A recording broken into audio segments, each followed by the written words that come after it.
On today's show, a teen was brutally attacked at a McDonald's, and now there's a new twist. The scary ass shit Donald Trump is planning to do if he's reelected. And would you try this new ice cream? Today on Notice News.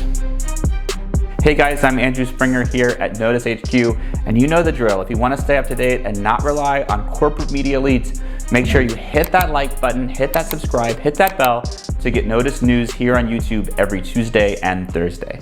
This first story from SoCal is wild. According to local news reports, 13-year-old Cassidy Jones was on her way home from school a few months ago when they stopped into a McDonald's for food. That's when a 31-year-old woman allegedly attacked Cassidy, seemingly for no reason, screaming, "I fight kids." Most of the brutal attack was caught on video that went viral, but the video is so violent we can't show it to you here on YouTube. Cassidy was dragged to the floor, kicked, punched, and pulled by her hair, and this is what Cassidy looked like after the attack. This all happened back in September, and eventually the alleged attacker was arrested, but now there's been a new development. Cassidy's mom is suing both the alleged attacker and the McDonald's, saying that nobody tried to stop this horrific attack. Their attorney said this: "This should not have happened. No one in this community, especially our children, should have to worry about going into McDonald's and being beaten by an adult, for that matter." So why does shit like this keep happening? It's because we're locked in a cycle of poverty. Think about it. Have you ever heard about a wealthy teenager being attacked at a Maserati store in Beverly Hills or at a Tiffany's jewelry on the Upper East Side? It simply doesn't happen. That's because research has proven there is a direct connection between poverty, crime, and violence. The less wealth you have, the more likely you are to be a victim of shit like this. When people's basic needs are being met, things like a good job, housing, food, healthcare, they don't do shit like this. Until we see real change in our country, there's no doubt crazy attacks like this will keep happening. But I want to hear what you think. What would truly help the working class?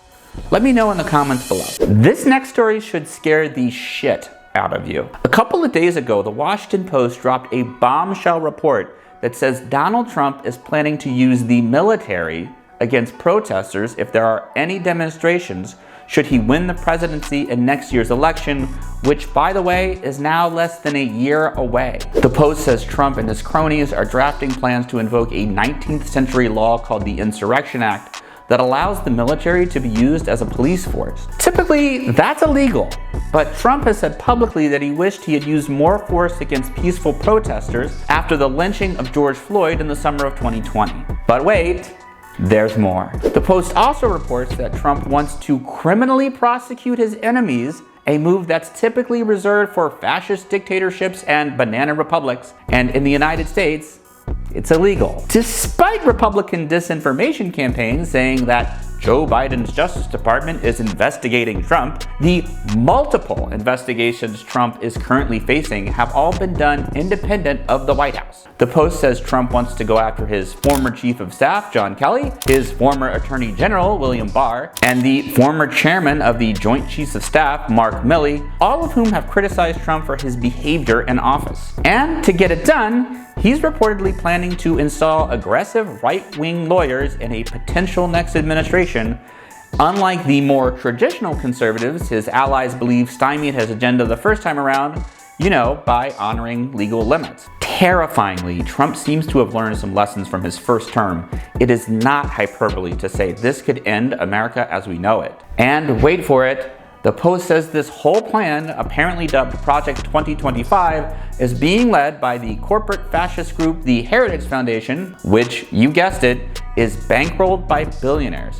Apparently, they want more tax cuts so badly, they're willing to kill our democracy to get them. Just as worrying, this bombshell report from the Washington Post barely got any air. Apparently, corporate media doesn't care if our republic falls apart. Their billionaire owners are too enamored with Trump's multi-million-dollar tax giveaways for the ultra-wealthy. And now, let's get a timer on the clock for 60-second headlines. Israeli diplomats quietly pushed a plan to expel Gazans to Egypt, according to a new report from the New York Times. Critics say such a move, expelling people from their native land, would be tantamount to ethnic cleansing, a form of genocide. Meanwhile, the death toll there has topped 10,000 as Israel continues its attack in retaliation for Hamas's brutal terrorist attack on October 7th. A radio DJ in the Philippines was shot dead during a Facebook live stream of his show this past week.